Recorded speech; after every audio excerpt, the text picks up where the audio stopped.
For some, it's just, I mean, like a couple of persons will tell you, would you expect the president to perform magic? No.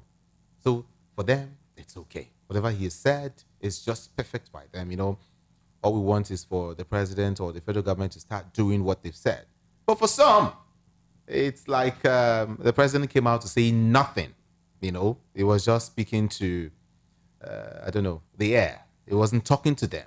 Like for them, they are not in tandem with what the president said at all, not a pinch of it. Stating several reasons, But then, CP, how would you describe the president's speech yesterday? Would you give a nod to it also, or you would call it, you would say it's a no for you? How would you describe that speech yesterday?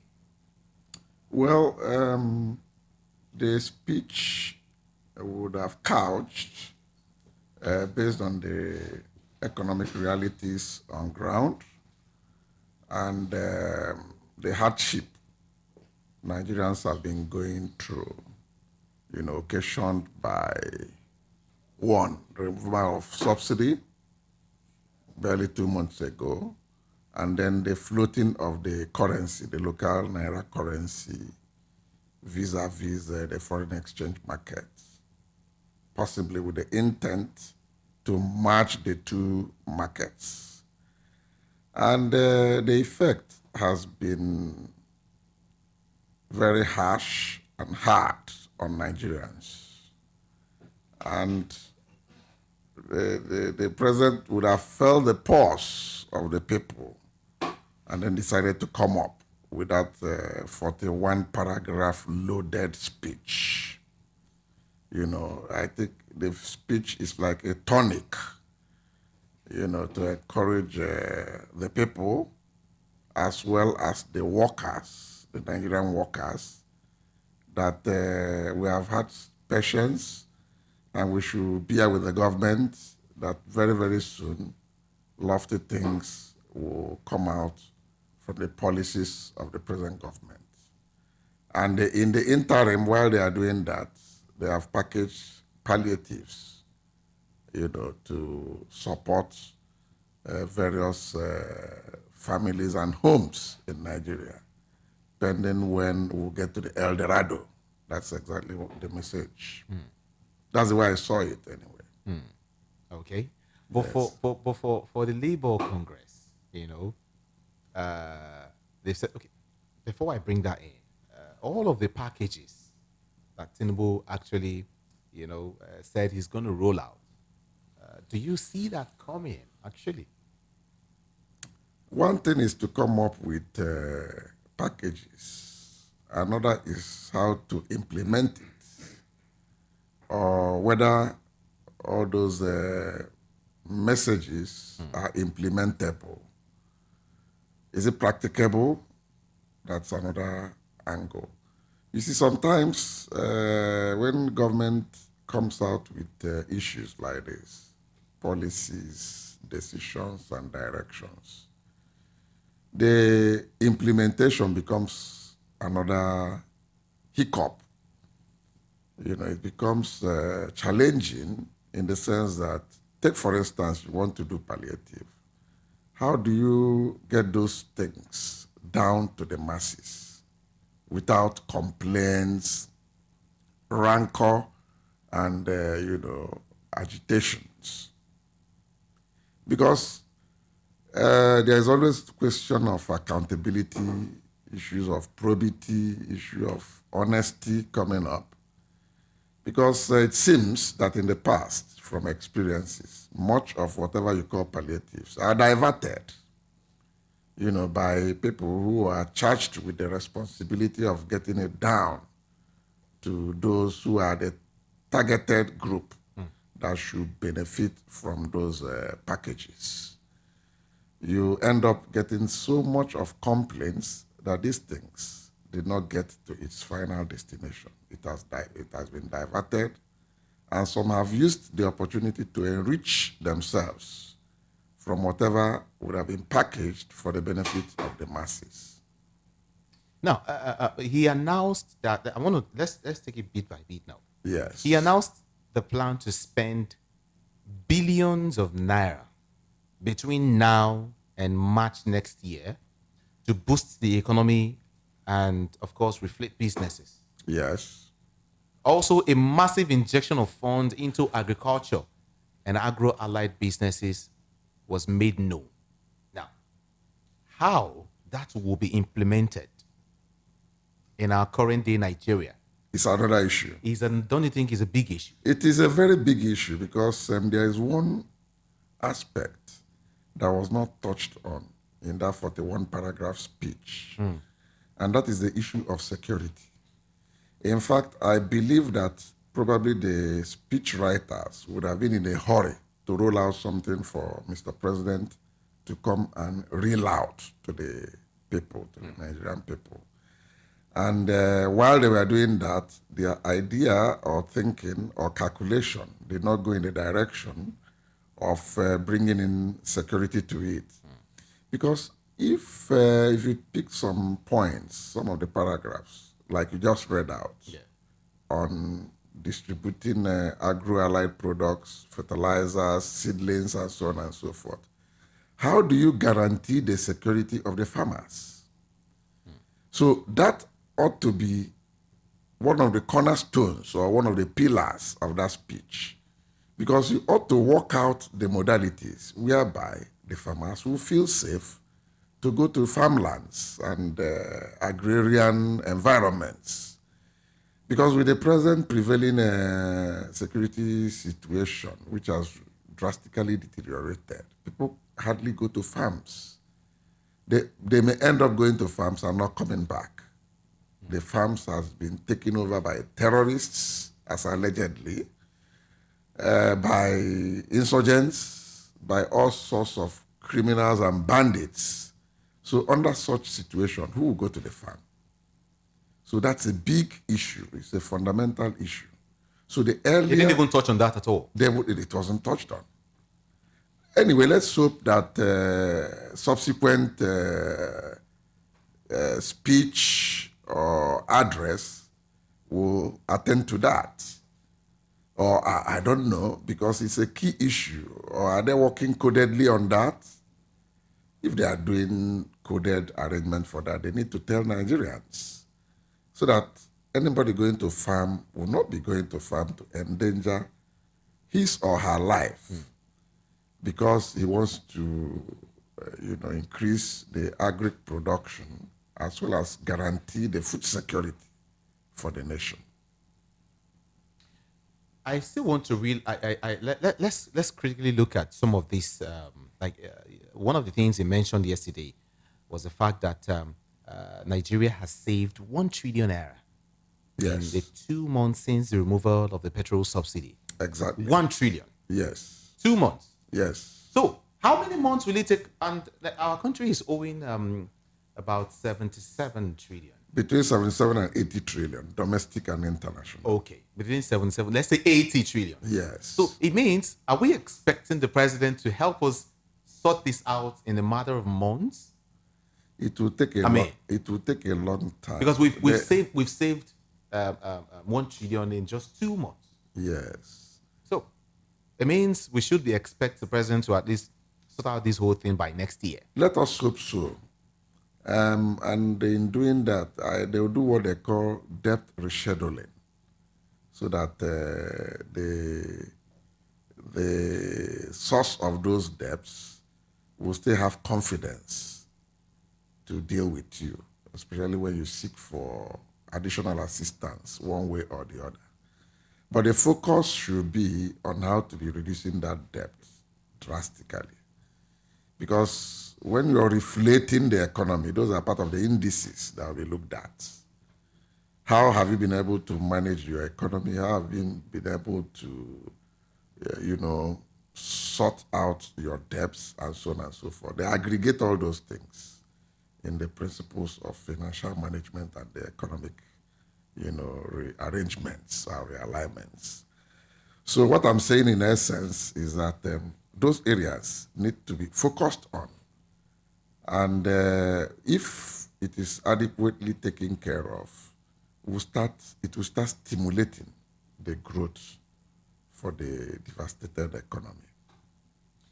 There was a statement he also made yesterday, as regards those who stole the country's money, those who stole, from the federal government in the Yes. previous administration. Yes. Well, he said that the money that the federal government has realized, the 1 trillion naira, he said these monies that would have been otherwise squandered by those he called smugglers and fraudsters will now be channeled into intervention programs, targeting families nationwide. My question is it difficult for this government to be able to spot out those who stole this money and ask them to at least refund the money? Because what we know is that they steal from the country and take it outside the country. They steal from this country and keep it somewhere only, only their eyes can go, only their eyes can see. So is it pretty difficult for this country to, the federal government to probe some persons? Because, a whole lot of persons actually pointed fingers to some persons, named some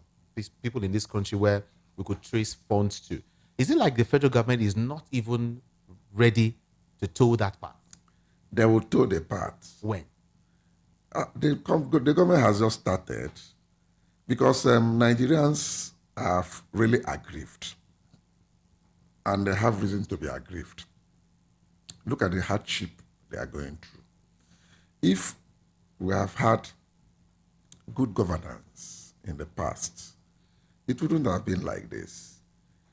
A lot had happened through so many scams, allegedly, through the oil theft, and via even the subsidy itself.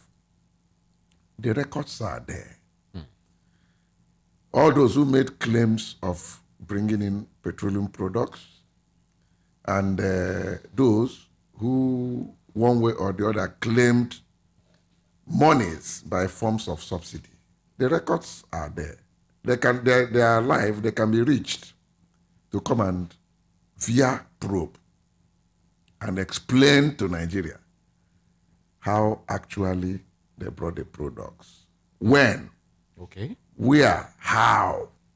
Because from what we are hearing here and there, many of them were just, it was like a cartel, a cabal. They just got themselves organized and kept milking the nation dry.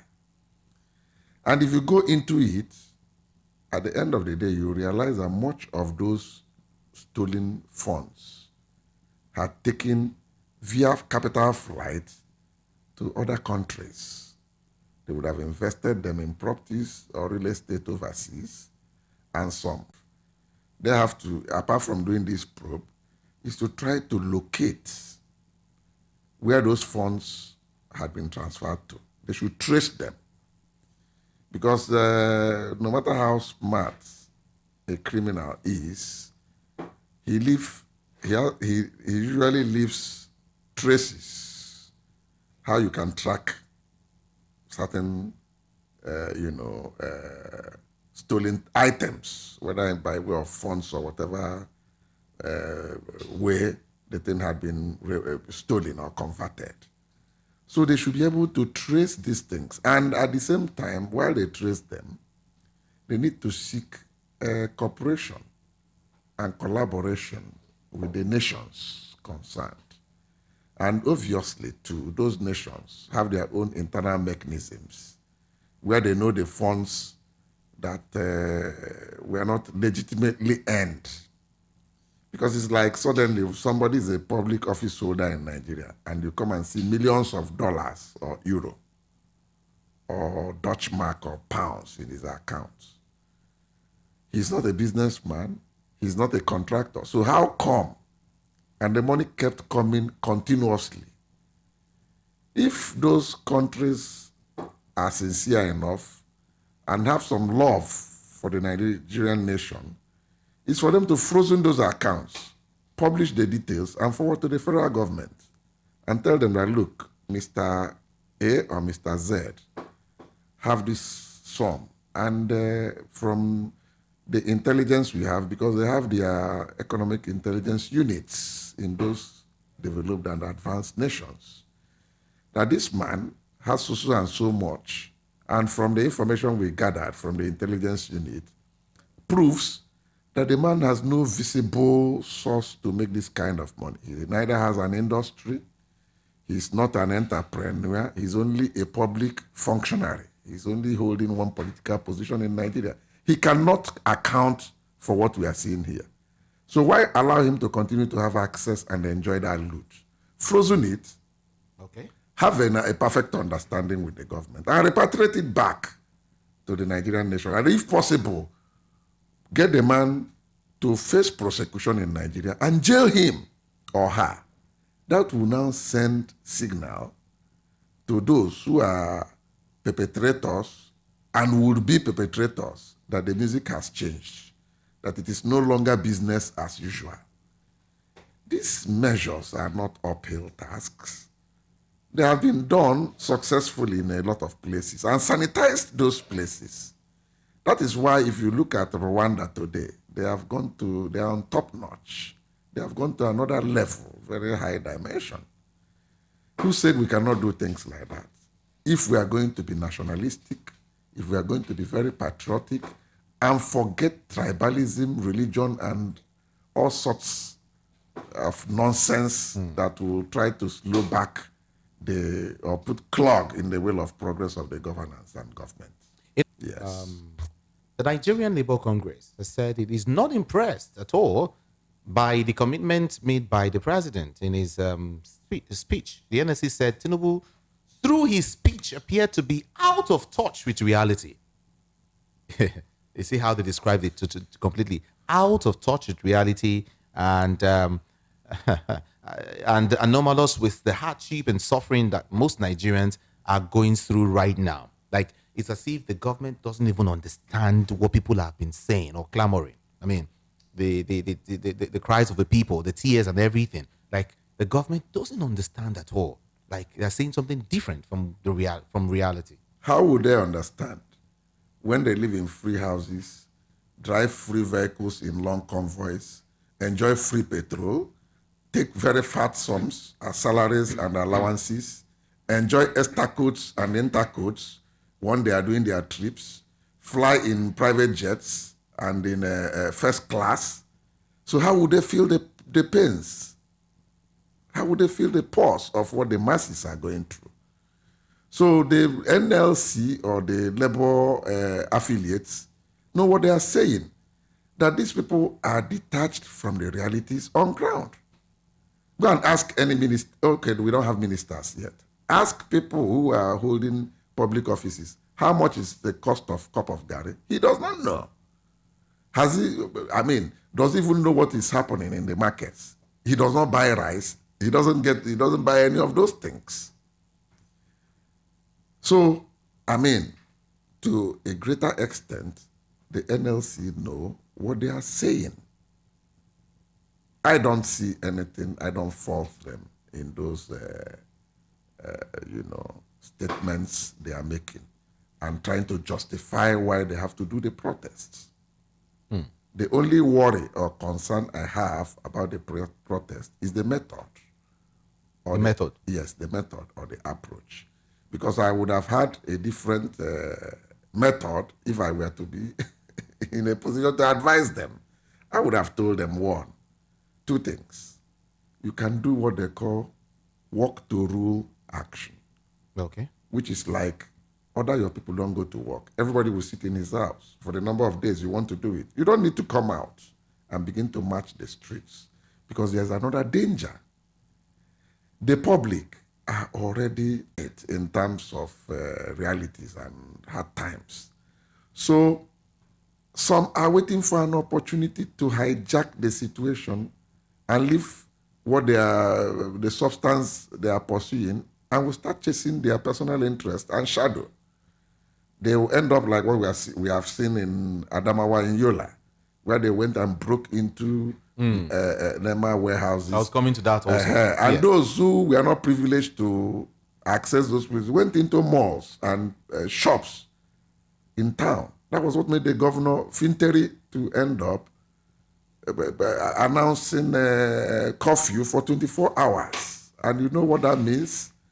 people will sit at home hungry because there are those who had run out of foodstuff in their houses that ought to go to market. And some persons feel that if the federal government don't, if something is not done as quickly as possible, that might be replicated in some parts of the country. Exactly. That's where I'm going. That is why the NLC needs to be very, very careful about this. That's what I mean by the approach and the way they will manage the protests. That is why I am of the opinion, if they will listen to people like us, if they can, let them do work to rule action. Tell them, don't go to work. Everybody will sit at home. You do it for the number of days you want to do. Then government will feel the pain and will address whichever way they can as fast as possible too. Or secondly... You want the government to say no work, no pay? No. What I'm saying is the labor telling them to sit at home, not to go to work. And government will come out and tell you, well, no work, no pay. Then at the end of the day, we'll see who will be the loser. The government cannot come up with that. They will rather be negotiating and pleading with them to come back to work. You remember Kirsten Gige used to say that? Yes. In the last administration. And work, no pay. No work, no pay. How far did they go with that? It will not solve the problem. Rather, it will worsen it. Or even if they have to come out, they can still come out, but not to march the street. They can go to some designated places like a park or a square or something. Sit there, dance, make their speeches, express their grievances, and after that, everybody goes to his house. Because as soon as you enter the road, those hoodlums, miscreants and vagabonds will just take over. The nincompoops will just take over the whole thing. And we will find ourselves in a turmoil. There will be mayhem and total breakdown of law and order, which is not the best at this point in time. The organized labor has insisted on going ahead with its planned protest over the removal of petrol subsidy from tomorrow, August 2nd, tomorrow. Yes. In fact, I think they said they were also telling people to stock their homes with food and with the basic necessities, because the strike is not going to be a child's play. The protest, rather, is not going to be a child's play. They spoke so much. They said, this is what they're going to do, that. And for some, we've had statements like this in time past. And at the end of the day, just hours before that time, that particular day, they tell you, well, the protest or the whatever has been called off. Don't you think that can also happen? It can equally happen. It is it's a natural phenomenon. We expect things like that to come up, because all those things depends on negotiations, on dialogue, and arbitration and all that. And sometimes, too, it could be that maybe last minute, the government had one way or the other been able to get some orders from the courts, trying to checkmate the labor union and their affiliates, because anything contrary to what the court would have come up with will be viewed as an illegality and disobedience to court orders. And that will not spell well for the executive members of these bodies. It could land some of them to end up in jail for disobeying court orders. You see, the way people see court orders sometimes make me laugh. They take it lightly. If you go back to court, it mustn't be that same court. Okay. Go and argue your case and look for a way to vacate that order. You understand what I'm saying? Sure. Like the analysis we did last week, Thursday, when I was trying to tell people the procedures that I used, they said I was backing the agencies and backing the government. But they failed to realize that I was just trying to tell them the way it is. I'm not trying to justify whether it is right or it is wrong. But I was trying to tell them that these are things that would have happened. Like there's no agency that will be reckless and irresponsible that want to take laws into their hands, because it will tell on the chief executive of that agency. So they prepare themselves, arm themselves with the enabling laws.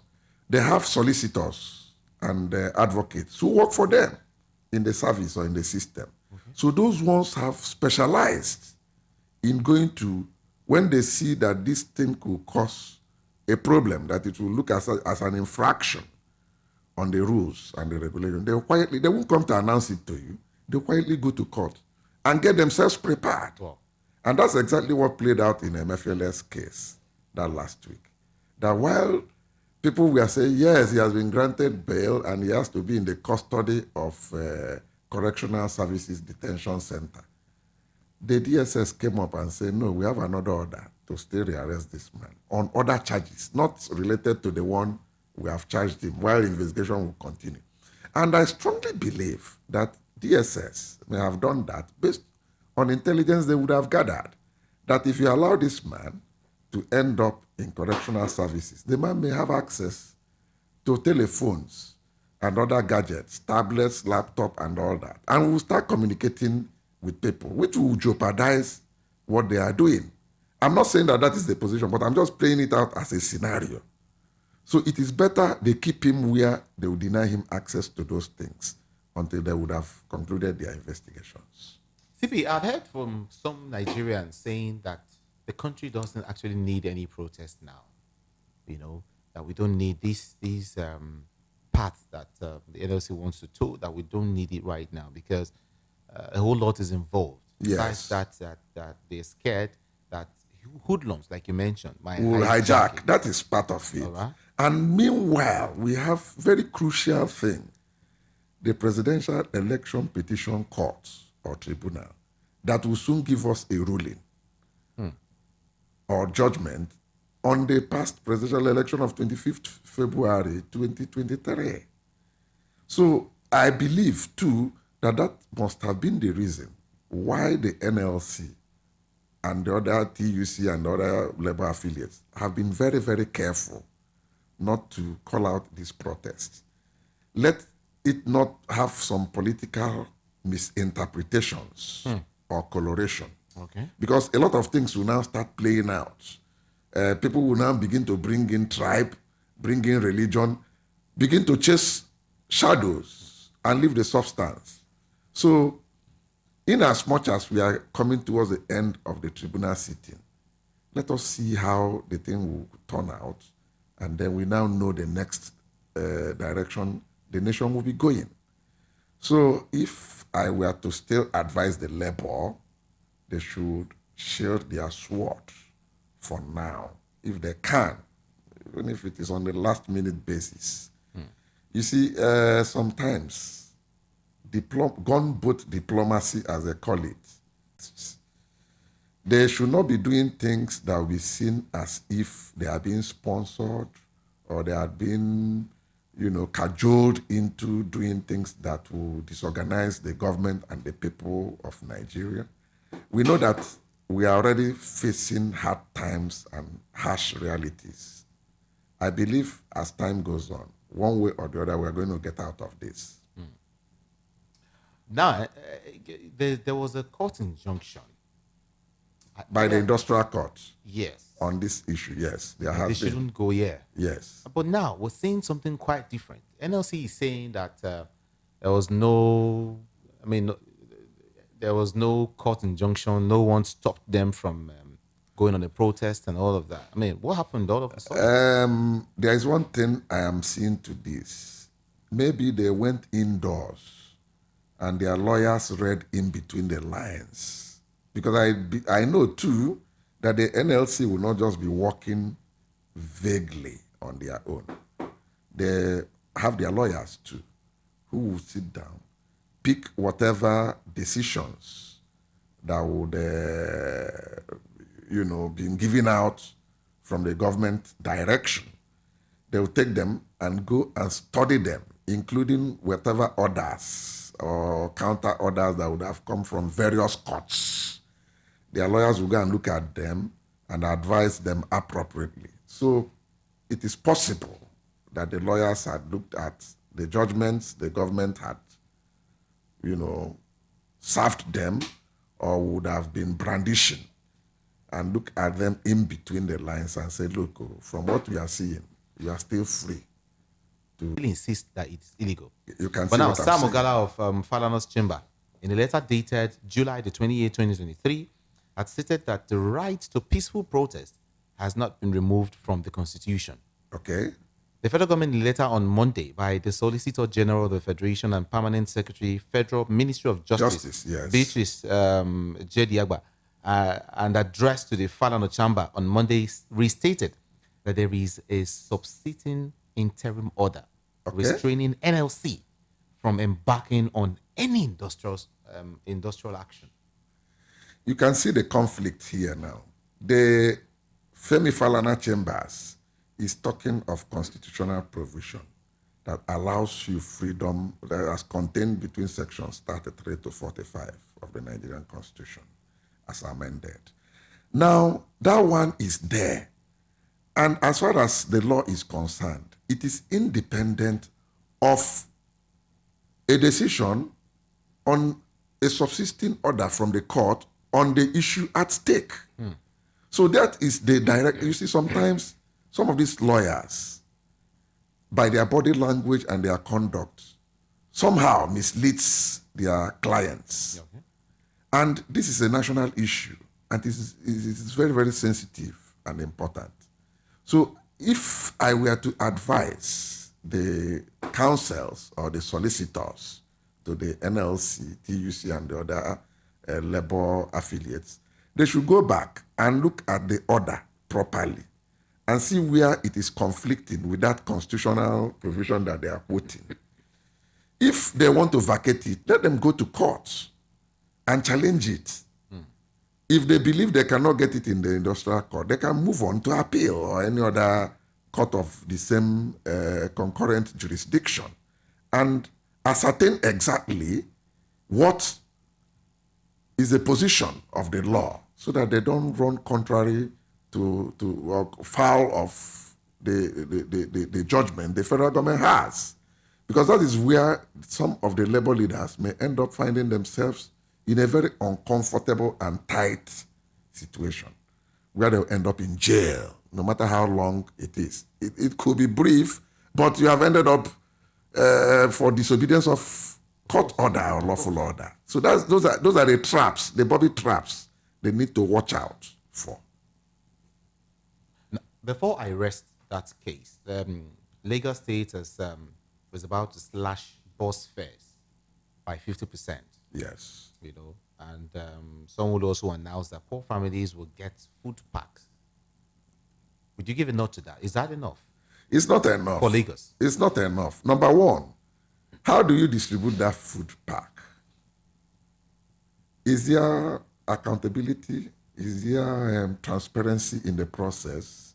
Who are the ones that will distribute it? How are you sure it will get to its destination?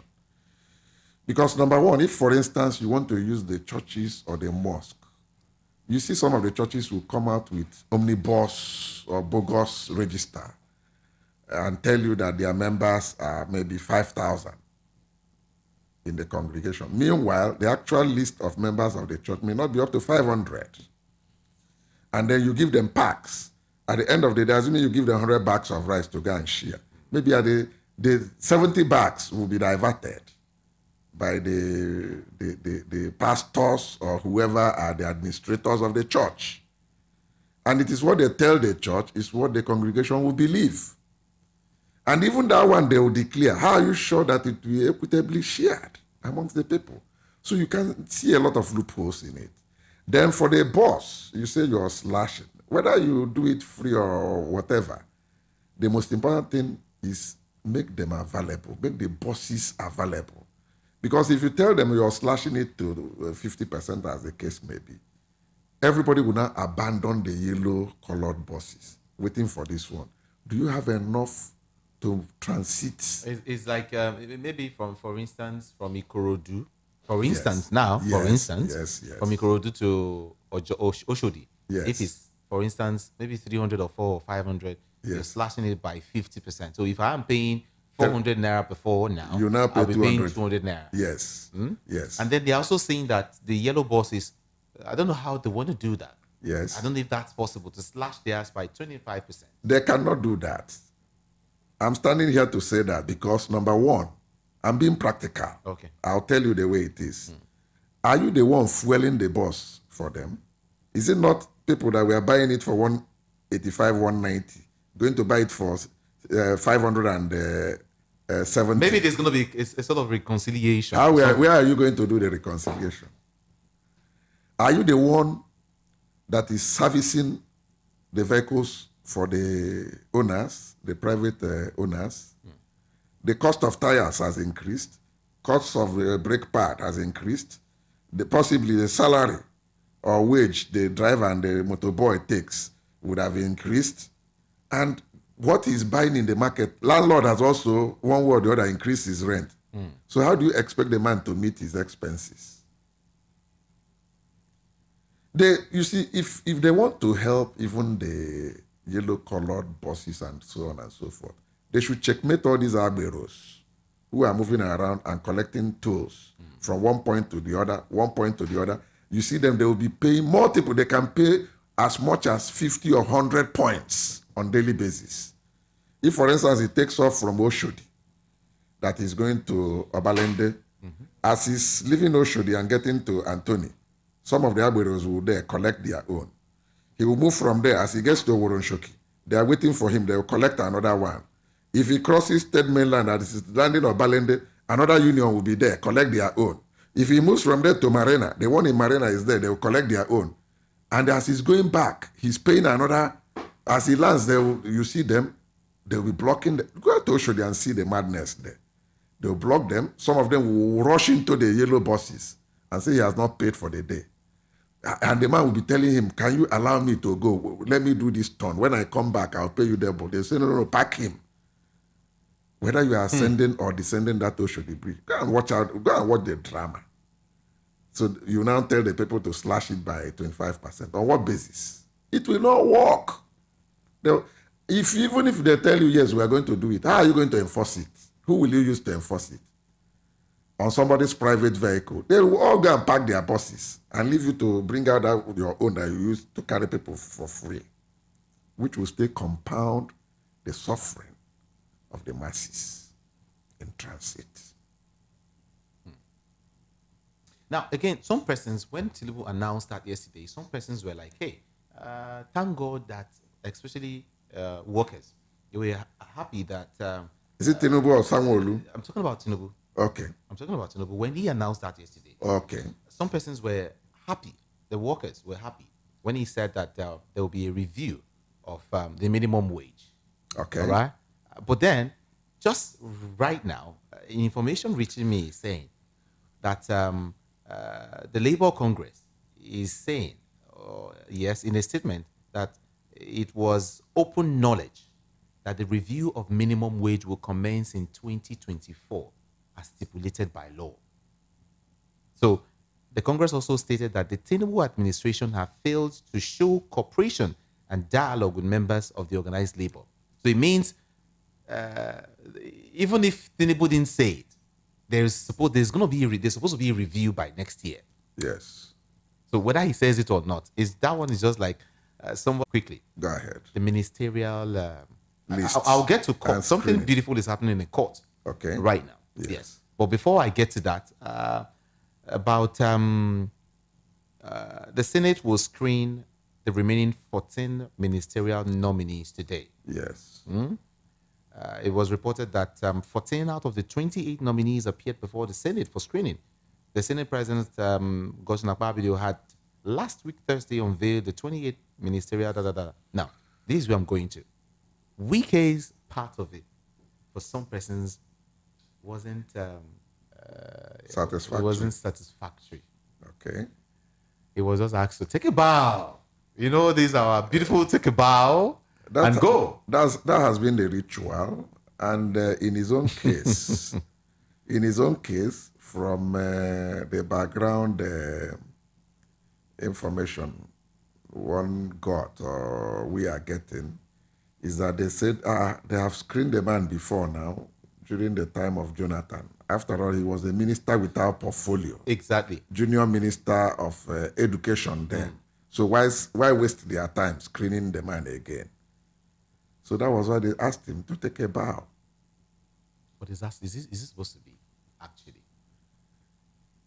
I told people in the interview I had yesterday that these legislators you have in the red chambers and their counterparts on the green chambers, constitutionally they sit for 180 days on the 365 calendar days of the year. Okay.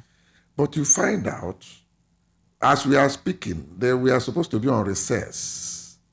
And I believe maybe they were on recess because of the renovations, ongoing renovations in the National Assembly, which is all right. So this one that they just called them to do the screening exercise, they are in a hurry to just use the 2 days and gloss through the thing and tell us they have fulfilled their... They're done. Yes, they've done their constitutional requirements. It's not as if they are altruistic about it, or that they are, nationalistic and patriotic in trying to address the screening proper. Because if they are doing what is expected of them, they are supposed to grill them very, very well. Whether they have done a first time between 2011 and 2015, when the man was a junior minister. After all, the man is ready and eager, if he's interested in becoming minister, to answer to the upper chambers of the National Assembly. And even when the Senate is fully reconstituted, when they must have finished their recess, there's no time you get to that Senate chambers when they are in plenary for you to see more than 40 or 50% of them.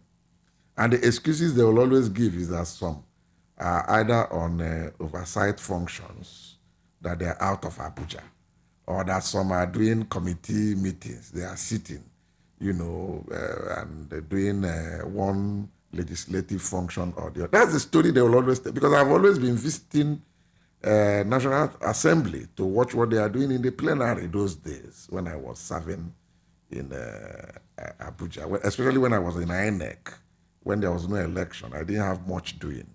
I would quietly be in my mufti and go and watch from the observation chambers. And sometimes I'll get so angry that I'll start counting the number of senators I see inside the red chamber. The pains and the interest of the masses that they are representing. With what you see, do you think you can describe these people such? Like they have feelings of the masses? I mean, they care about the mass, the citizens? Well, they have not started. They are starting. We will see them as time goes on. But like I have emphasized previously, the cost of governance is outrageous. I pray and wish and hope that time will come, they will make all those public offices unattractive or less attractive. If it is possible, they should slash what they take as salaries down to even 10%. So that it will be less attractive. They are supposed to be doing it on part-time. They should have their own businesses. They should go and open offices and let them go and compete with the people in the private enterprise and see how easy it is to make money. They shouldn't use that place as permanent job. It's not done like that in civilized climes. For you to be a legislator is not a permanent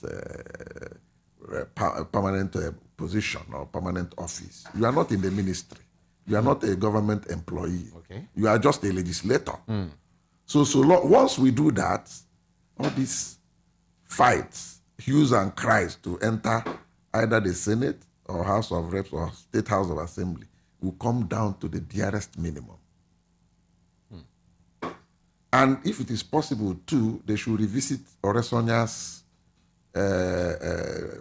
margin of some of the ministries, departments, and agencies to reduce cost of governance. It is absolutely imperative that they get those things done if they want us to come out from the quagmire we find ourselves and for us to grow the economy. All right, let's get to the court quickly. Earlier today, Atiku Abubakar, was at the Presidential Election Petitions Court, as parties were set to adopt their final written addresses. Some news agencies reported that the adoption of final addresses is the precursor to fixing a date for judgment in the petition of Atiku and PDP challenging the outcome of the February the 25 presidential election. Now, just not quite long, an information got to me that the Presidential Tribunal sitting in Abuja today has reserved judgment on the petition filed by the PDP and Atiku, on the February the 25th presidential election. Tribunal has reserved judgment on Atiku's petition. Are we getting close, CP? We are getting close. How close? Well, you can't determine. The court is not specific, and you cannot compel or cajole the court to give you a specific date when they'll come out to reel out the judgment. So long as they are working within the time frame that has been provided constitutionally, whichever day they decide to come up with the judgment, so be it. But Nigerians are anxious, and even people overseas and outside the country are all interested to see what they will reel out as the ruling in the very sensitive case or cases they are pretending. The information says that the tribunal, after adopting the parties' final written addresses, reserved judgment to a date to be announced or communicated to the parties in the case. That's exactly what I've just said. Very soon. That's what I've just said. You see, nobody can run away from that. It will come. So Nigerians should be patient and wait for the judgment. And, whichever side it favors, people will still throw tantrums. Some will be rejoicing. But my advice or request from Nigerians is whichever way it goes, it should not result in people fighting themselves or instigating violence and all that. Anybody that feels aggrieved from the outcome should arrange himself and go to the final arbiter, which is the Supreme Court, to either go there to upturn or affirm whatever is the decision of the election tribunal. Some persons are having sleepless nights as regards what you just said. I mean, they shouldn't. Nigerians are having really sleepless nights. We have seen so much in the past, so they shouldn't have sleepless nights. It's unnecessary. It's causing themselves unnecessary blood pressure. Let us wait. It will come. And there is nothing new under the sun. Whatever it is, we'll have a way forward. And that's why I said, if you feel aggrieved, because some will throw tantrums, some will be very happy, they will be rejoicing and dancing and celebrating. So whichever way, if you feel aggrieved, go and package your papers and move to the final court, which is the Supreme Court. Voice of the People, 90.3 FM. Now let's quickly open up the studio lines. Yeah, some persons are waiting quickly to participate in this, okay? Let's do this together, all right? But then keep your comments civil and keep it to 60 seconds, and we'll just have a beautiful one together, okay? Now, the number to call is 0700 903 903 903. Again, 0700 903 903 903. Then, like I said, don't forget, we're streaming live on YouTube. Go there and watch us live, and also drop your comments. Just right there in the comment section. It is at VOP 90.3 FM. And don't forget, the WhatsApp number is also there. You can send in your messages, 0700 903 9039. That's it. All right, let's start from here. A very beautiful afternoon to you. Yeah, good afternoon, there can be Jude. Good afternoon. Happy New Month. I wish you same. What's your name? Yeah. My name is Monday. CP, good afternoon, sir. Good afternoon to you, Monday. Yes, sir. CP, you know, it's supposed to be giving us some airtime. Oh. let us be participating. But my own opinion now is, you see, Buhari has left us with a bad shape in this country. That things is very, very bad. But our president now has took a job that he cannot deliver, because this country is in a bad shape that a hungry man is an angry man.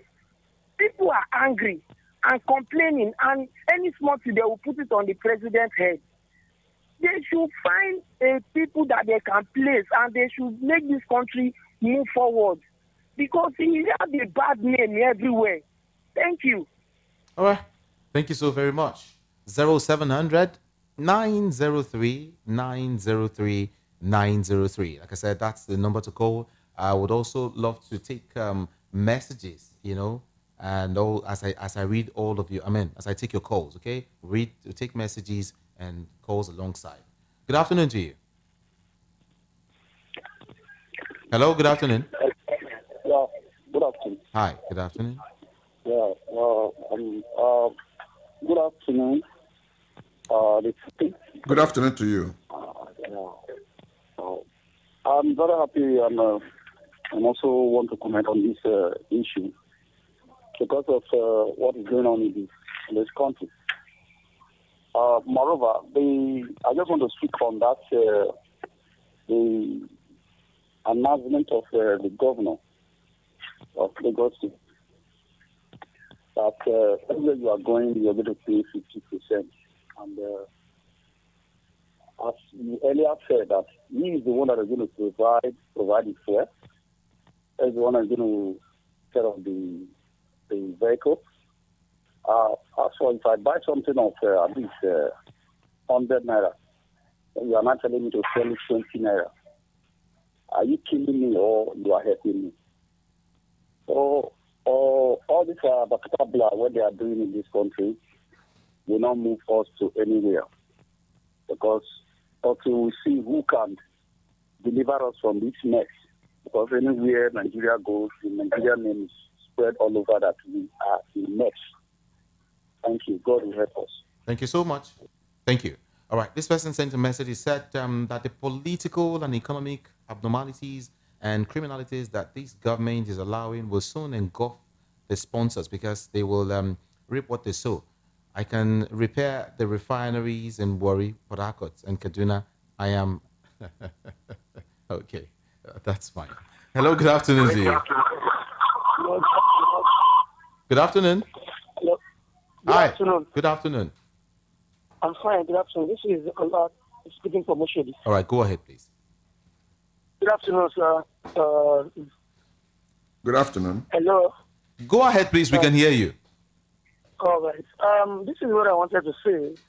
I think, to me, my idea is this. I think we are modeling things up in this country. And we normally do this most times, anytime we see probably maybe new government comes in and maybe we are not on the side of the government, probably we are against the government. I don't think we should be... Hello? The question is in my regard. We're having issues with your network. Maybe you call us back, okay? Thank you so much. Hello, good afternoon. Good afternoon. Good afternoon. Yeah. Good afternoon to Mr. PC. Welcome. Welcome. Chooks. Let's go. What's your name and where you calling from? Please, this. Okay, I want to remain anonymous this afternoon. This government that we are into now is supposed to fit Tinubu more than how the Mr. CP Claude fits him this afternoon, because he is part of the government. The last government is part of the last 8 years. His boys were there as well. So I don't think that anything on the ground that will be so confusing for him. National chairman of APC and other ranking, and he has people like Fashola, Usibanjo, Agbaje Miller. I can't read. Yeah, he has all these people. Yeah, he has all these men that were part of last government. They're so confusing that he himself don't even know where to start from. After telling us that he prepared for many years before the said time. So I don't understand him. This job is not. He said yesterday he was saying I came to work for you. We didn't force him to come and work for us. If he's not ready for the work, let him give way. Thank you. Oh, thank you so very much.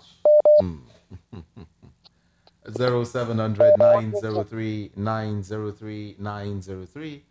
That's the number to call this afternoon to be part of it. Now, this person is saying, I actually expected Mr. Tinubu to address the issue of cutting cost of governance and the likes.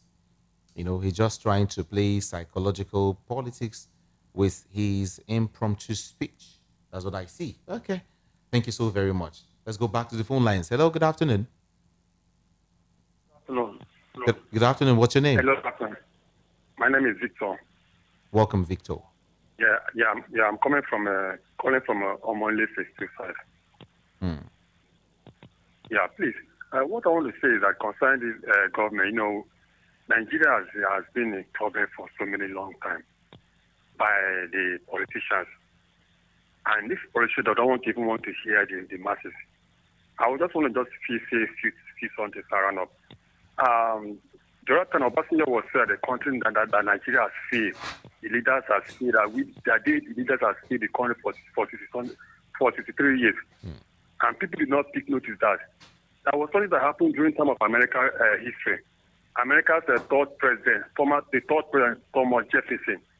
The man in his old age, he cried to the Americans that they themselves they are failed because he was the founder of America's independence who wrote that all men are born equal.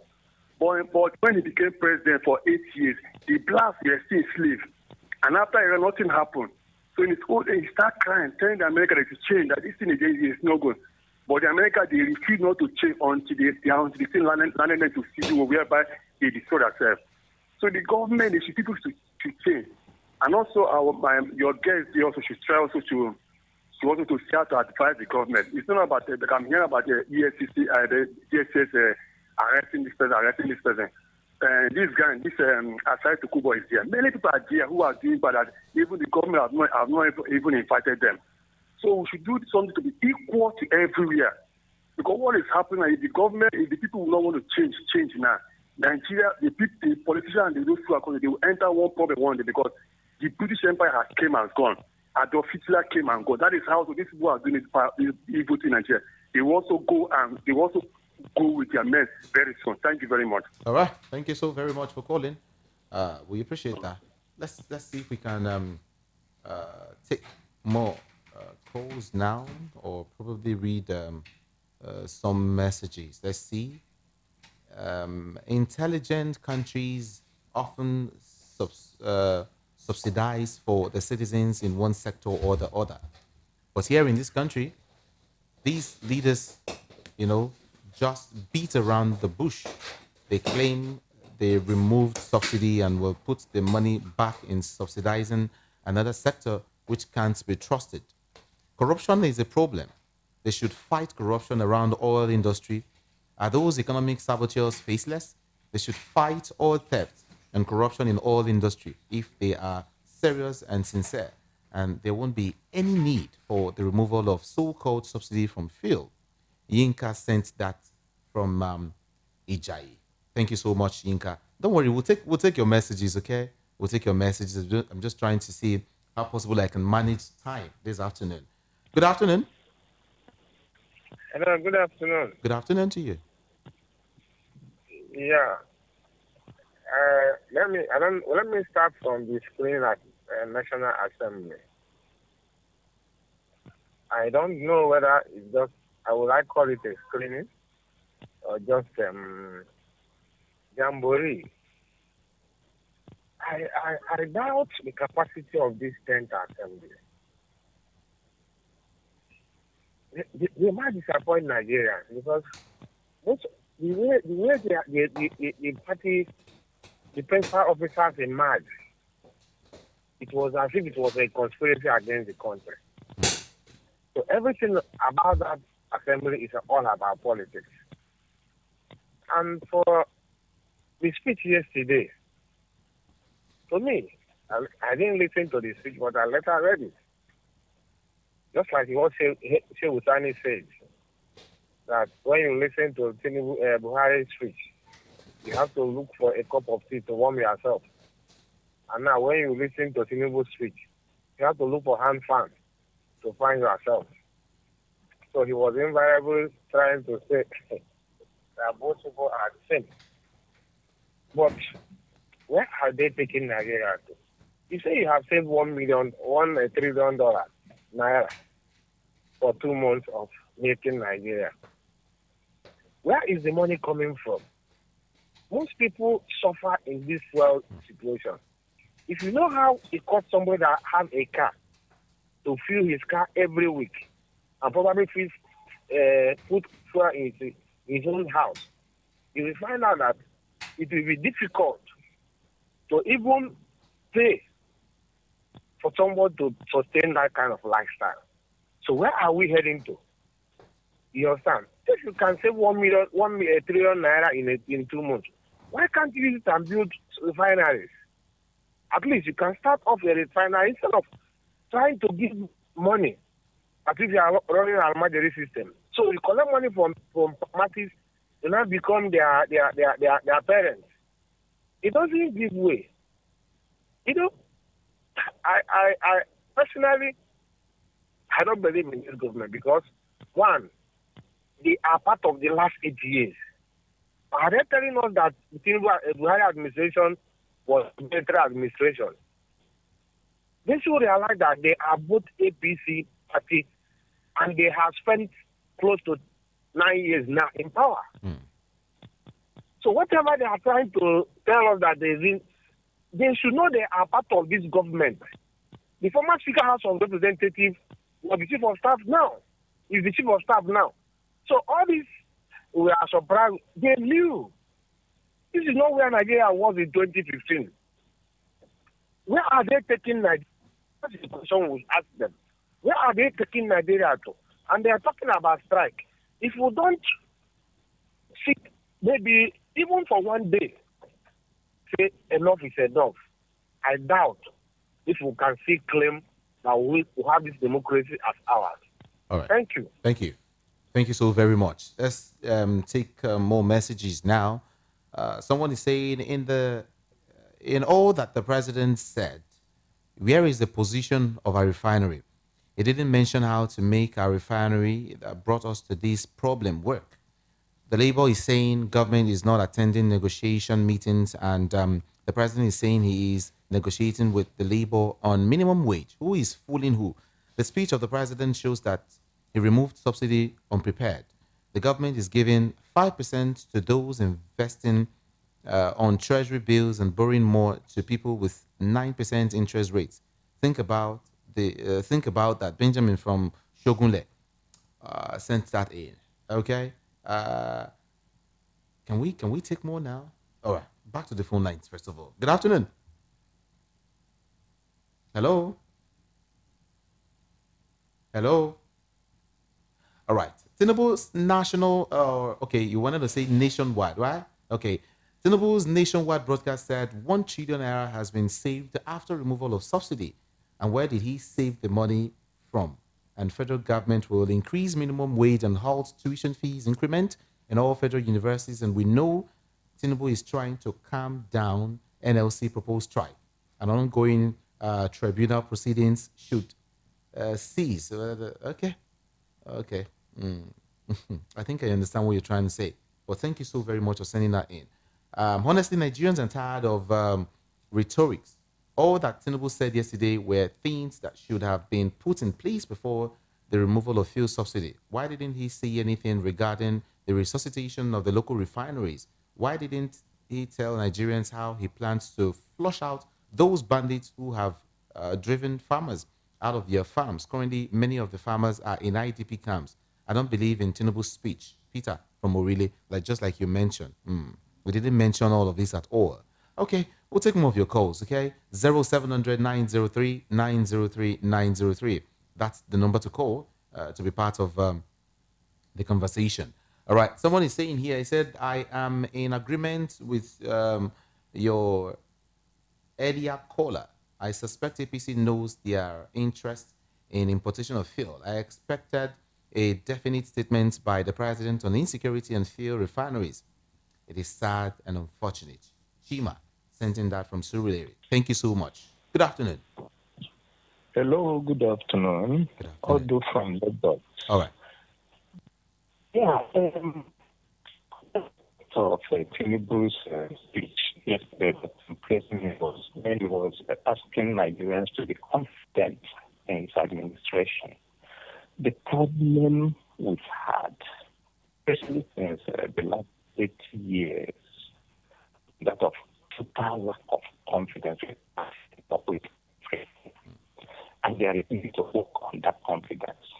Look at what is happening at the National Assembly. There is no hope. Now,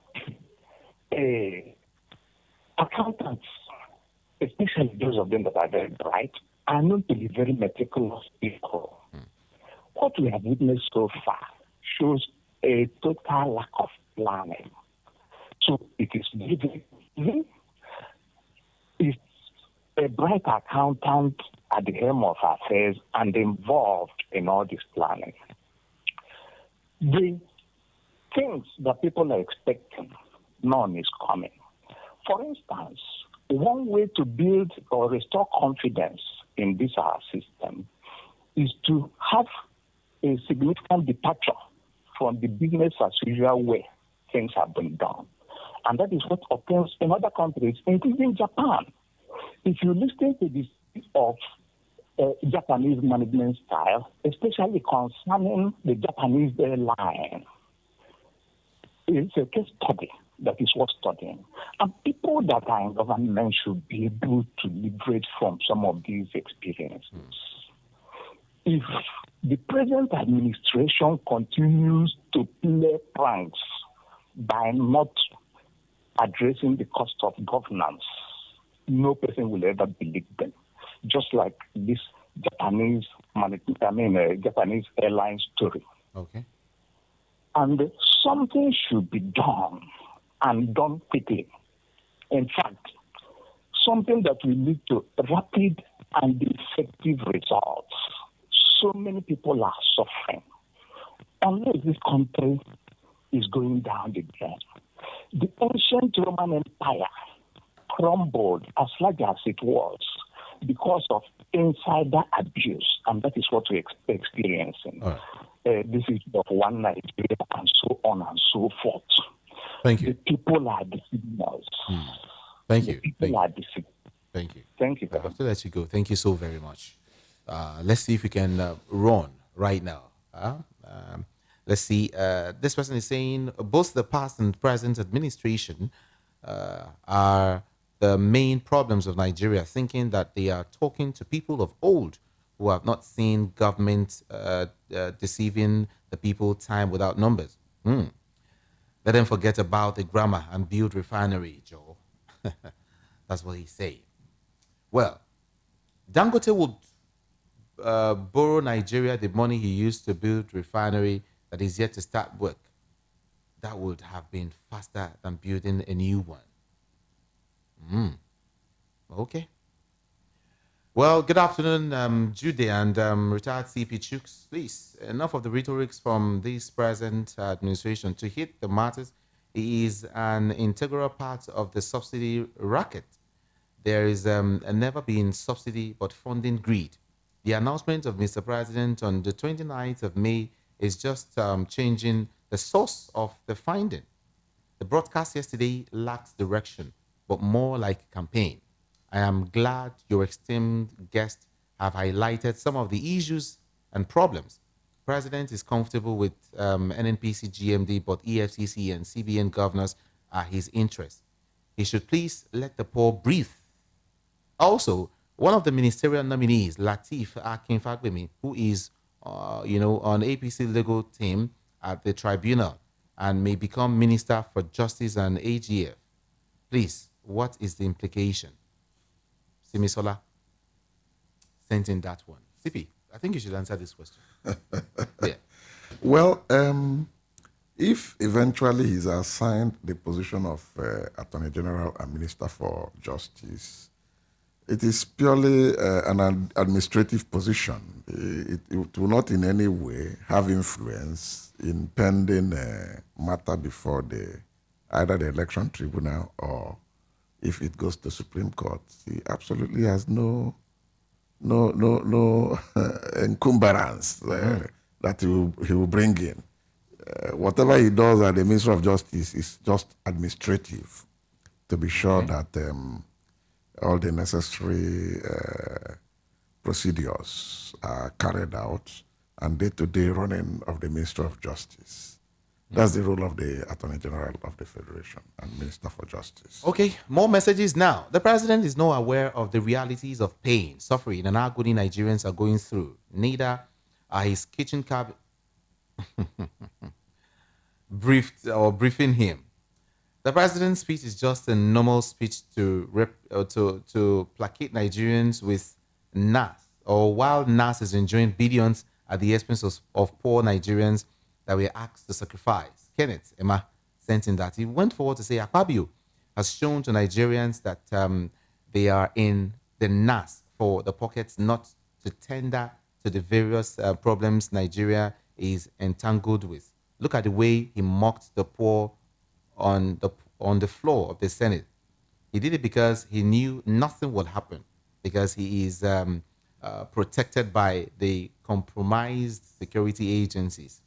The president did not discuss how Nigeria will be refining crude oil. Rather, does it make sense that Nigeria, up until now or this moment, cannot boast of 5 functional refineries as members of us or as a member of OPEC? You're saying 5, and for me, I'm asking: is that not too big? 5 refineries. 5 refineries. Well, it can be too big. If you refine more than you want, you can export and earn foreign exchange, just like other countries are doing. God bless you, CP and Jude. How can the Lagos government expect a bus driver who is paying closely 8,000 naira to Agbero on daily basis to cut the charges they collect from passengers? It cannot work. You mentioned that. Yes, I did. A tricycle rider paid the sum of 5,000 naira to 6,000 naira to Agbero daily. What will happen to them? I wonder. The truth is that they don't have anything good to offer. Destiny from Mushin sent in that one. Let's take more calls now. Good afternoon to you. Good afternoon, Jude. Hello, I can hardly hear you. Good afternoon. Good afternoon, Jude. Good afternoon to you. Good afternoon, City. Good afternoon to you. Yes, sir. I don't have much to say. I just want to quickly chip in on the fact that yesterday's, what they call it, meeting of the president addressing the nation was just a way of following the social media cry of the youth. This wasn't like, I want to address the nation to implement something or say, but they just wanted to just come out. Because at the end of the day yesterday, nothing was said that actually we were expecting to be talked about or said. There's nothing, as in I can't really point out one thing that this person said that worked well. Now, in the whole of since the first day of his inauguration till now, it has been from one stress to the other. We are crying, and they now went to the Senate House to mock us and say that let the poor breathe, and they laughed. That thing that happened there is just the same thing that happened yesterday. Like, we could just talk to them. We could just talk to them. It's president, you say they do one Twitter space something, somebody addressed the people, so you said just come out and talk. This thing is just propaganda and just something that they just want to do out of let's do it. That speech yesterday was just nothing relating to our problems. That's just all I just want to say. Thank you. All right, thank you so very much. Well, it's okay. Yeah, he said your guest said Tinubu's speech is tonic for him to drink, or Nigerians. What a pity. While should Labour shield their swords for now, till when everyone drops dead from suffering? This mentality of always relaxing when government hammers on citizens is a very nonsensical mentality by lazy minds. Look at your guest's take on the DSS and their shenanigans, you call it. And he's excusing the holding of Emefiele with a weak argument of saying Emefiele would have access to phones and laptops to contact or call who, please. You know, I don't know what this man is trying to say. Putin or Buhari to come rescue. Let's leave this. According to him, he said gaff. On the removal of subsidy, if there is something like that, there is a reason Buhari didn't bite that bullet. The government keeps putting the cart before the horse. Fix the refineries, fix power, fix security. That's all that is needed, and everything will fall in place. Mark from Songo sent in that one. So many calls coming in. Let's see. Good afternoon. Hello. Hello. Hello, good afternoon. Talk to us quickly. Good afternoon. Okay, yeah, I am. Fine is my name. Calling from Ayogun. All right. I'm talking about the commercial bus in Lagos. Okay, I'm a driver anyway. And my route is from this Egwuatu to Ocean. At least we will pay up to 3,000 naira daily basis to this Abu. So talking about removing the 20% of our charges, I don't think it will work.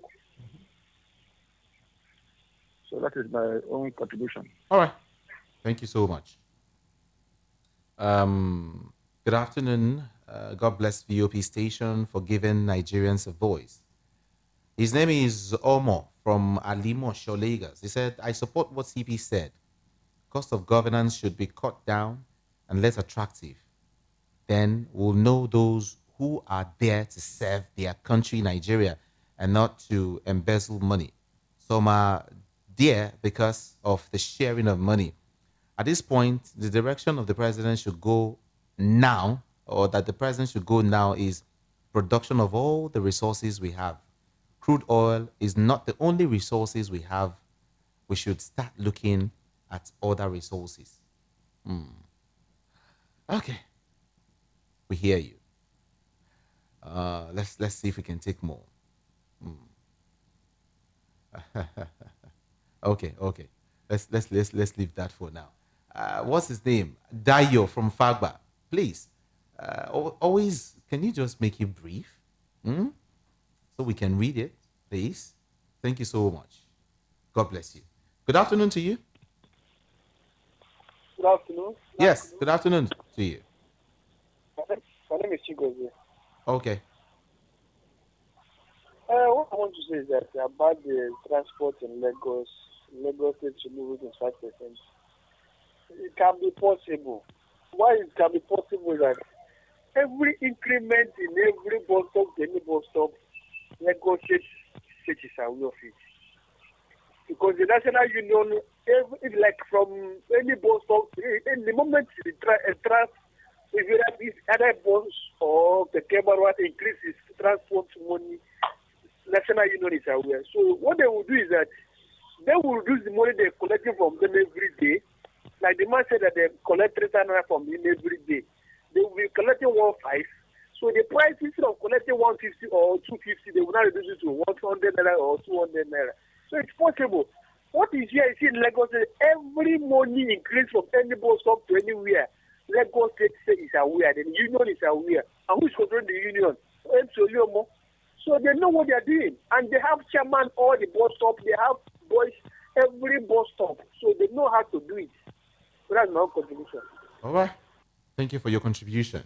Now let me read this. On Mr. Omokri's response to Tinubu's speech, for the first time, Mr. Omokri makes more practical sense than what Tinubu was busy trying to say last night.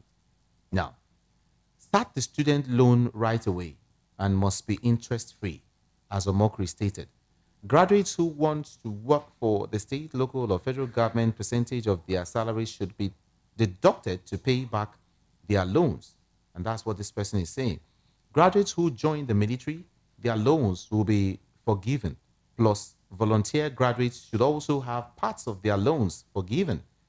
Tinubu promising heaven and earth without the blueprint is the same renewed hope with no agenda. The only hope for Nigerians is that he is, well, thank you so very much for that message. Let's take more. Good afternoon to you. Good afternoon. Good afternoon. Hello, good afternoon. We can hear you. Good afternoon. This is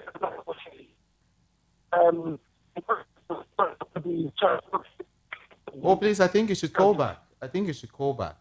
We can hardly hear you. Please call back, okay? The network there. Please call back. 0700 903 903 903. If you're watching us on YouTube, please do drop a comment so I can read it out in real time, okay? Thank you so much. Good afternoon. Hello, Mr. Jude. Good afternoon. Good afternoon. Yeah, it's Monday. I call back. Okay. You see, this poor they are using to make jest is the same poor people that is putting money in their purse. Even the transportation, the tax, and so on and so forth. Bible let us to know that it's time. That's how it be hard for a camel to enter in. That is how he says it will be hard for the rich people to enter the kingdom of heaven. They should make the poor to be happy so that this nation will move forward. They have a bad name and a bad record. They should remember that everything they are doing, they have children. Thank you. Thank you so very much, too, for calling me. Appreciate that. All right. Check your time now is 2:37 p.m. And we're gradually winding up. But then I have to read his message sent by Destiny from Mushin. He said, good afternoon once again. The 1 trillion naira saved so far is from the presidency. Yeah, or rather, it's not from the presidency. It's not from the National Assembly. It's not from the governors. Rather, it is from an ordinary man's account. May God help Nigeria. That's what he sent. Okay? Hello, good afternoon to you. Hello, good afternoon. Good afternoon to you. I can hear you. This is Allah. I called earlier. Please go ahead. I'm calling from Mushodi. I'm going to talk about the issue of this transportation. The government is saying they are going to slide their transport 50% off. And the last caller, the other caller that called, that said they can also do the same thing on the blue and the yellow buses drivers. That's not what they said. There is a way we can do it. Even before the increment of fuel during the regime of Goodluck Jonathan. All these people, all these transport people, all these transport people, they still increase. If you apply this road from Oshodi to Songwater, anytime these bus drivers, they see much people on the road, they increase their money times 3, times 4. So if the government can put mouth into it, like contact the chairman of Lagos State Motor Garages and Park, there's a way they can do and talk to them. You understand? With that, I think we are good to go. We shouldn't put in everything on the government. We ourselves are doing ourselves bad thing. So I think that would be the best we can do. And Mr. we can also talk about the Kano, Nnamdi Kano. Nnamdi Kano says Nigerian government is sponsoring EPA. You know, that's the IPOP lawyer. You know, he's saying this. He said Kano says Nigerian government is sponsoring Simon EPA. Where is the proof? Where is the proof? You see, those there are some statements I don't take seriously, especially statements like this that are sensitive, with of how they have been sponsoring EPA to make such statements that borders security and safety of an entire region. It has affected the region, not just security-wise, but the economy of the region. It has plundered the economy of that place. And the earlier they get a solution to sort it out, the better for the Southeast in particular and the nation in general. Because when it touches the nose, at the same time, it touches the mouth. I don't think that statement is valid. Whoever is saying that, well, we didn't hear from Nnamdi Kanu's mouth, so the person may have quoted him out of context. That's my own take to it. Quoted him out of context. I believe so. The leader of the proscribed indigenous people of Biafra, Nnamdi Kanu, has accused the Nigerian government of bankrolling Simon Ekpa to cause unrest in the southeast. This is as he said, anyone still observing the sit-at-home order was working for the Nigerian government to destroy our once peaceful land. Kanu was quoted as saying this in a statement issued by IPOB's lead counsel, Ifeanyi Ejiofor, yesterday. It read, "We visited our indefatigable and formidable client, Mazi Nnamdi Kanu, today, being the 31st, that was yesterday, at the DSS headquarters, Abuja, where he is still being illegally and unconstitutionally held in solitary confinement. Today's visit was a brief, a whole lot went down. For this is Ejiofor saying this openly. Would you say is from a bush radio, from the gutters again? Sometimes. Recently this man has said that everyone should stop this sit-at-home thing in the southeast. Yes. And now we're hearing Simon Ekpa made an announcement that, hey, we should that the murder of sit-at-home is still to come. I mean, where are we? There is this saying that those the gods want to kill, they first make mad. The young man is basking in the euphoria that he has the dual citizenship of Finland and Nigeria, and therefore is untouchable. I think before we know it, everything that has a beginning must have an end. And we're done for today. Okay? Yeah. Good afternoon. Yeah, good afternoon, sir. Good afternoon to you. Yeah, my name is Ronini. All right. Yeah, what I want to contribute to this is the government know what to do. They always think that Nigerians are they can do whatever they like with. If they want to reduce cost of transport in Lagos, let them instruct all Agberos today to leave the road and no more disturbing drivers. The cost of transportation will come down now. If they ask no more collection from the Agberos, will not disturb transporters again. In a way of helping the poor masses, we find out that the cost of transportation among these downful people will come down, but they won't do it because they think that every Nigerian is a fool. It's a pity. They know what to do. Thank you. All right. Thank you so very much. 0700 903 903 903. 0700 903 903 903. Good afternoon. Hello. Good afternoon. Hello, good afternoon. Good afternoon. I just want to contribute my own because of that. What he's saying that is, I don't understand what he's saying because Nnamdi knew and the Igbos knew that the parents of their hands in that trouble that we are going through in the East. And he was saying that how many times that something that will happen in this country that we need to prove and that's in the spirit. I beg, it's a deeply and it's a product of. Hello. Sorry about that. Hello, good afternoon. Good afternoon. Good afternoon. Judy. Good afternoon. Yeah, Mr. Judy, please, I was discussing with someone that is into transportation, and he said every day they pay 3,000 naira per day. Now, that means in a week... To who? 3,000... Sorry? Pay 3,000 naira to who? Transportation now, like all these bus drivers. Okay. Yellow bus. And I'm saying every week. They pay 3K to who?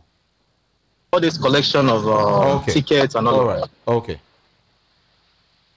that a week, that means every day 3,000 times 7 gives you 21,000. In a year, you should know that that is a huge amount of money. Now let's do this small calculation. 3,000 times, let's say we have the whole 100 million buses a day. 3 times times will give you 1 point something billion in a year. That means they are making a whole lot of money. They can fix refinery with this money.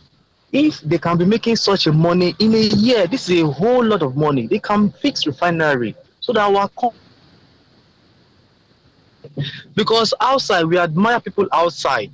Let's also chip in those things they are enjoying. Let them do such a thing here so that everybody will smile and know that yes, instead of people running outside, we know that people outside they will come back and will make everywhere become a home for everybody. So this is just few talk that I want to chip in today. That's just it. All right. Thank you so much for calling. Okay. Yeah. 0700-903-903-903. Now there is an information here. Just the same thing that happened during Wike's screening. Umahi also, has been asked to take a bow. The immediate past governor of Ebonyi State and the senator representing Ebonyi South, Dave Umahi, took a bow before the Senate when he appeared before the lawmakers for his ministerial role. Take a bow and leave is a term used by lawmakers to accord respect and honor to former senators, members of the House of Representatives, members, and State House of Assembly. CP, take a bow. Yes. Well, he's part of the House. Is he not a senator? He is.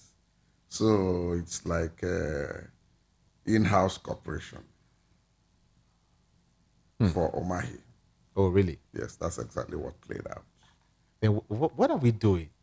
What is this whole thing? Like, it's laughable, sorry. I just have to say, what are we doing? It has been their ritual. It's been like that. It's been like that. All right. Before we go, just you should know the Acting Inspector General of Police, Kayode Egwuatu, has ordered watertight security nationwide over a planned protest by the NLC and the Trade Union Congress during the week. Yes, the force headquarters, today said that the IG is deeply concerned about recent developments regarding the planned nationwide protest by the labor unions. But basically what you should know is that the IG has ordered watertight security nationwide. CP, maybe you feel that's a good one? It is. Just like I had earlier said, that they should checkmate miscreants because they are hungry and angry. They are looking for opportunity to loot. So the labor unions and the affiliates who have very good intention to agitate for the workers, while those who are not even stakeholders, you can't say that what is the interest of the miscreants or the touts. If there is sincerity of purpose amongst their clique or group, they should sit down quietly and leave the labor union to fight so that if labor union succeeds in getting something good, it will be good for everybody. Okay. But rather than going there to cheer up and support the agitation and the protest, they are thinking of where to go and break into and begin to loot. That's the sore side of such, protests when they come up. Chinomso, yeah, this one is from YouTube. Chinomso says, he said, this floating of the currency was not well thought out. Where is the foreign exchange? The country is importing virtually everything, including petrol. Most unfortunate. Okay, I think we have to go now. CP, your final thoughts before we wrap up this afternoon, please. Well, in as much as we are going through hard times, people should try to, as much as possible to be security conscious and at the same time to be law-abiding. And these are trying times. They should not get themselves involved in things that will cause, that will disrupt public peace and tranquility. In as much as the NLC intends to come out and have peaceful protests or demonstration, those who have no business there should not even get themselves involved or come out to capitalize on that to cause mayhem to the members of the public. It's okay. Thank you so very much. Thank you. Well, tomorrow I'll be here, and I'll be giving you information as regards the protest. Okay? Yes. I promise I'll be here tomorrow, and I'll give you information as regards the protest. We'll talk about some of these issues again. Yeah. Thank you so much again, CP. My name is Jude. Ikami Jude. I'll see you tomorrow. My job here is done for today. Good afternoon to you.